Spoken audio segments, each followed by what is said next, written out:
looking at me the whole time. You'll give me your first name, your last name, how to spell it out, and then I'll go from there. Okay. So whenever you're ready. All right. My name is Tyler Thomas, Tylerthomas.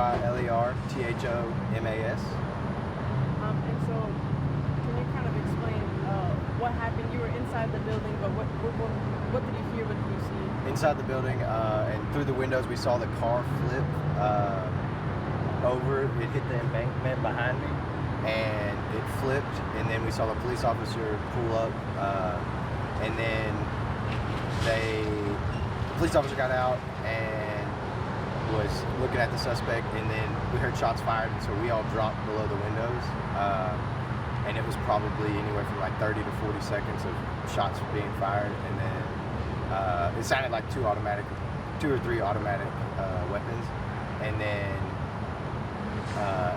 everything kind of went silent, and then the cavalry came, I would say. So. Okay.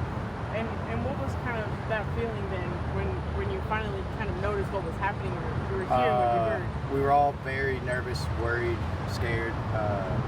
None of us have been through that, so it was definitely a scary scene for sure. And then you said you saw the car flip. Correct. Did you see, like, from what you remember, did it look like the car came down this road? Yeah, it came. Did a U-turn? Yeah, I watched security footage, and it came down 7th Street and then turned and hit that curb right there past the stop sign, and I guess lost control, and they went up under the underpass and flipped sideways, all back onto the road. Oh, okay. And then so it flipped first, and then the guy started shooting at police. It looked like the police were trying to get him to stand down, and then I guess he decided he was not going to be standing down. Okay. And you had that security footage? I do not. I gave that to the police officers. Okay. But you said that your car over here was shot at. Correct. How exactly? Can you kind of explain how you found out? We actually had other guys outside of the building, and during that, they said, "Hey, your car is that your white truck?" And I said, "Yes." And they said, "Your truck just got shot." And so I walked out, and there was a bullet that had gone through the window and out the back door, and then another bullet went through the back passenger door, and then it's like, I guess, maybe lodged in it or something like that. Okay. And did they tell you anything about as to whether you're going to be able to get your car back, or like what? Yeah, I believe they need to take photos or something, evidence, and then I should be able to take my vehicle maybe by the end of the day today. Okay. What are you going to do now with your vehicle after this? I don't know. I was told I would probably need to call my insurance and see how they would handle it. I was given a case number and to refer that case number, and then that they should hopefully be able to handle it. Have you ever experienced anything like this in this area before? No. Okay. And then you said you own this business right here. Correct. After seeing this, do you feel safe? Or do you feel like you need to move somewhere else? No, I feel safe. I think part of it is that I don't believe the suspect this originated in Beaumont. I don't think it started here, so I love the city of Beaumont, and so we're going to continue to have our business here. I don't think that'll change. And then I guess just after finding out about everything that happened, what was kind of going through your mind, trying to figure out what exactly did you see and all that kind of stuff? More so than anything was just making sure all of our employees were safe first, making sure everybody was okay that was on our premises. We wanted to make sure that nothing had happened to anyone because there were stray bullets flying. So, and then after that, it was just, a little bit of shock, a little bit of fear, but we saw the police were here, so we knew it was going to be handled. Specifically, since you were here and the shots were fired outside of the building, do you end up having to go in lockdown? Did you have to do some kind of procedure in order to keep everyone safe? Yes, we just made sure everybody got back to the back side of the building, opposite of this side, and then kind of from there we were just until we knew something was okay.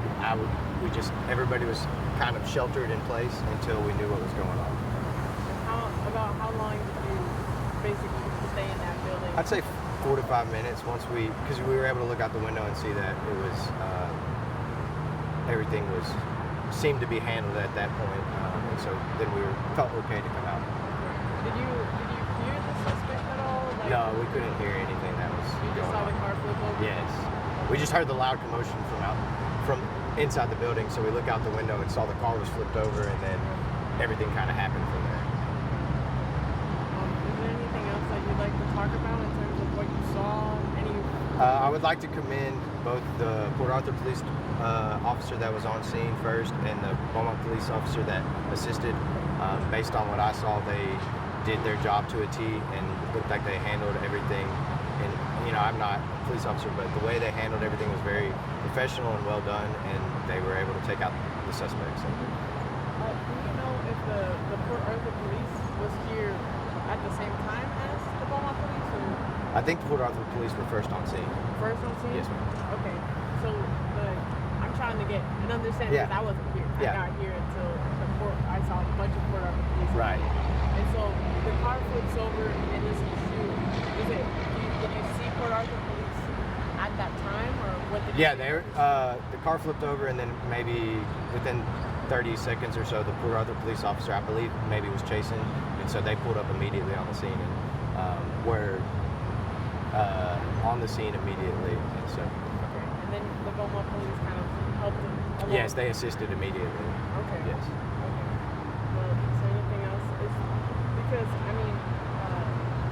usually on crime scenes like this, you don't see two different departments coming in. Right. The police chief for Port Arthur and Beaumont were both on scene. Right. Knowing that, what kind of comes to mind knowing that two big leaders of police departments of different cities came on scene?